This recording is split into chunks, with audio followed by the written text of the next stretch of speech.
రైతు సోదరులందరికీ నమస్కారం. నా పేరు శ్రీకృష్ణదేవరాయలు బత్తుల. నేను సహాయ వ్యవసాయ సంచాలకుడు పిడుగురాళ్ళ సబ్ డివిజన్ పరిధిలో పిడుగురాళ్ళ, దాచేపల్లి, మాచవరం, కారంపూడి, నగరికల్ 5 మండలాలు ఉన్నాయి. నార్మల్ ఏరియా వచ్చేటప్పటికి 55,000 హెక్టార్లు. ప్రధానంగా ఈ డివిజన్లో ప్రధానమైనటువంటి పంటలు పత్తి, కంది, వరి, మిరప, ఈ 4 ప్రధానమైనటువంటి పంటలు ఉన్నాయి.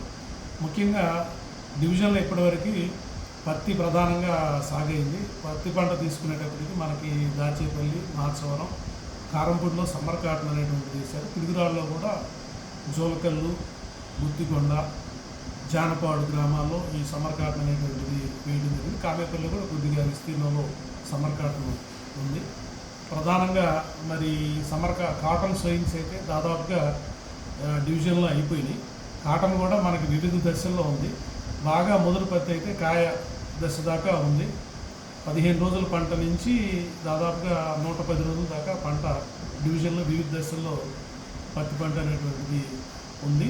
అట్లానే పసిఫిక్ మహాసముద్రంలో గణనీయంగా ఉష్ణోగ్రతలు సముద్రం మీద పెరగడం వల్ల 2 డిగ్రీల సెంటీగ్రేడ్ కన్నా ఎక్కువ పెరగడం వల్ల మన ప్రాంతంలో కురవాల్సినటువంటి వర్షాలు సకాలంలో కురవకపోవడం, అంటే ముఖ్యంగా 2.5 డిగ్రీల సెంటీగ్రేడ్ కన్నా ఎక్కువ ఉండటం వల్ల ఇది సూపర్ ఎల్నినోగా మారి నైరుతి ఋతుపవనాలని ఎఫెక్ట్ చేసేటువంటి పరిస్థితి ఉంది. గత సంవత్సరం ఇదే పరిస్థితిలో తీసుకుంటే మనకి వర్షపు దినాలు 8 దినాలు ఉన్నాయి. అయితే ఇప్పటివరకు ఇక్కడ మనకి 6 రోజులు మాత్రమే మన పిడుగురాళ్ళ సబ్ డివిజన్లో వర్షపు దినాలుగా నమోదయ్యడం జరిగింది. వర్షపాతం అయితే మనకి దాదాపుగా 20 నుంచి 25% దాకా తక్కువ వర్షపాతం ఈ నెలలో నమోదైంది. జూన్లో కొంచెం వర్షపాతం మనకు అధికంగా నమోదయ్యడం అనేటువంటిది జరిగింది. ముఖ్యంగా రైతు సోదరులు ఈ సందర్భంగా మనకి వరి ప్రధానమైనటువంటి పంట దాదాపుగా 12,000 హెక్టార్లో వరి పడాల్సిన, అంటే 30,000 ఎకరాలు వరి సాగు చేయాల్సినటువంటి ఈ వరి వేసేటువంటి రైతు సోదరులు మనకు ఉన్నటువంటి గత 10 సంవత్సరాల అనుభవం నుంచి ఏంటంటే రైతు సోదరులు అందరూ కూడా జూలై మొదటి వారంలో నార్మల్ పోసుకోవటం, అట్లానే ఆగస్ట్ ఎండింగ్ దాకా సెప్టెంబర్ మొదటి వారం దాకా కూడా నాట్లు వేసేటువంటి పరిస్థితి ఉంది. కాబట్టి ఈ సందర్భంగా మరి రైతు సోదరులు గమనించాల్సింది ఏంటంటే మనకి నాగార్జున సాగర్ ప్రాజెక్టు కనుక నీళ్లు సకాలంలో రాకపోతే ప్రత్యామ్నాయ పంటలు మనకు ఉన్నాయి. రైతులు ఎవరు కూడా ఆందోళన చెందాల్సినటువంటి అవసరం లేదు. మెట్ట పంటలైనటువంటి కంది కానీ, అట్లానే మాగి జొన్న, అంటే మనకి పచ్చజొన్న ఇది బాగా దిగుబడి ఇస్తుంది. అట్లానే కొర్ర కూడా వేసుకోవచ్చు. మనకి చిరుధాన్యాల్లో కొర్ర బాగా అవుతుంది, అట్లానే రాగి బాగా అవుతుంది. అట్లానే మనకి మినుము, పెసర కూడా తక్కువ నీటితో పండించుకునేటువంటి పంటలు కాబట్టి రైతాంగానికి వీటికి సంబంధించినటువంటి విత్తనాలు కూడా దాదాపుగా, అంటే మనకి కంది విత్తనాలు అంటే బయట ఎక్కువ శాతం ఇక్కడ మనకి అన్ని ప్రైవేట్ వెరైటీసే వాడేటువంటి పరిస్థితి ఉంది. కాబట్టి కంది కూడా మన దగ్గర సఫిషియెంట్ క్వాంటిటీ విత్తనాలు ప్రైవేట్లో అందుబాటులో ఉన్నాయి. అట్లానే యూనివర్సిటీకి సంబంధించినటువంటి LRG 52 కానీ, LRG 133-33 కానీ, LRG 105 కానీ, అట్లానే ప్రైవేట్లో దత్తారి 48 కానీ, అంకూర్ చారు కానీ, అట్లానే NRI సీడ్స్ వాళ్ళది అర్జున్ కానీ, కావేరి వాళ్ళ సంపద కానీ, ఈ వెరైటీస్ అన్నీ కూడా తగినంత నిల్వలు మనకు ఉన్నాయి. గత సంవత్సరం మనకి 7,000 హెక్టార్లో కంది వేశారు. ఈ సంవత్సరం ఇదే పరిస్థితి కనుక కొనసాగితే అరౌండ్ 15,000 హెక్టార్ల దాకా కంది వేసుకునేటువంటి పరిస్థితి ఉంది. కంది వేసిన తర్వాత కొంతమంది రైతులు మొక్కజొన్న కూడా వేసేటువంటి పరిస్థితి. లేదంటే కనుక మనకి రెండో పంట కింద వరికి కూడా బాగుంటుంది. అంటే మనకు వరిగా అక్టోబర్ చివరి తర్వాత, అంటే మనకి రబీ పంట కాలంలో వరికి కానీ, అట్లానే పుల్ల శనగ కానీ వేసుకునేటువంటి పరిస్థితి. ప్రత్యామ్నాయ పంటలు మనకి వేరుశెనగ కూడా గతంలో మన ప్రాంతంలో అయ్యేటువంటి ఉంది.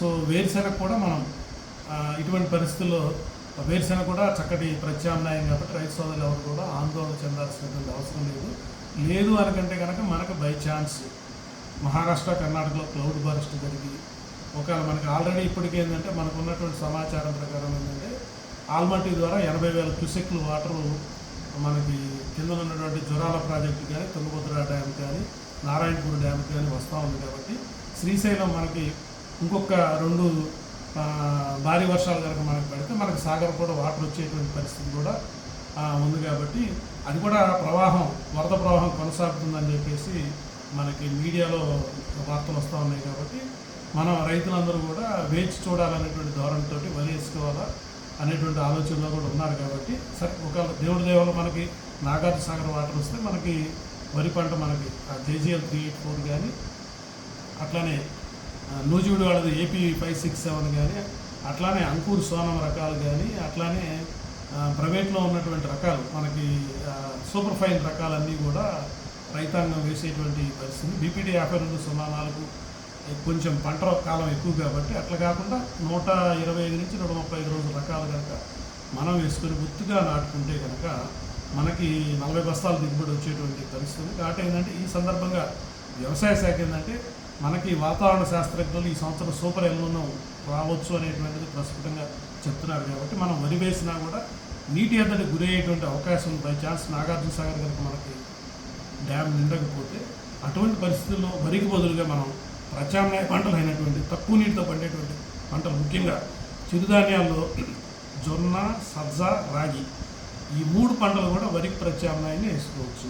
అపరాల్లో కంది వేసుకోవచ్చు. కంది విత్తనాలు మన దగ్గర సఫిషియెంట్గా ఉన్నాయి.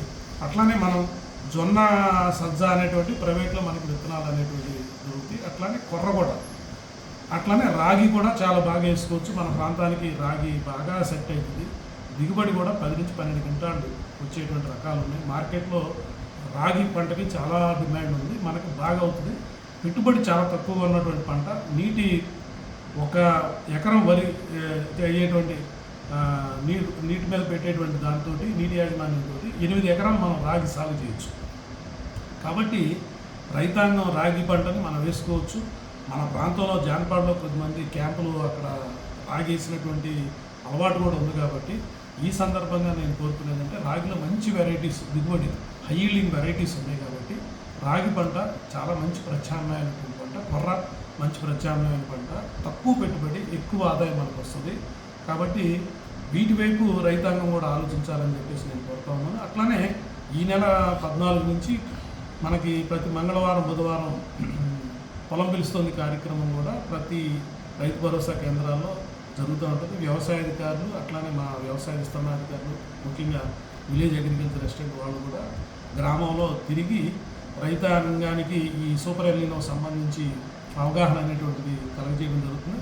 అట్లానే గౌరవ ముఖ్యమంత్రి గారు ఏదైతే పంచసూత్రాలు ఇచ్చారో ఈ అన్నదాత సుఖీభవ సందర్భంగా రైతన్న మీకోసంలో భాగంగా ఈ సూపర్ ఎల్నినో మీద రైతాంగానికి అందరూ కూడా ప్రత్యామ్నాయ పంటల మీద అవగాహన అనేటువంటిది కూడా గౌరవ శాసనసభ్యుల వారి ఆదేశాల మేరకి కూడా మనం ఈ నియోజకవర్గంలో నిర్వహించడం జరిగింది. కాబట్టి వ్యవసాయ శాఖ ఇప్పుడు కూడా రైతులతోటి సన్నద్ధంగా రైతన్నకి చేదోడు వాదోడుగా ఉంటుందని చెప్పేసి ఈ సందర్భంగా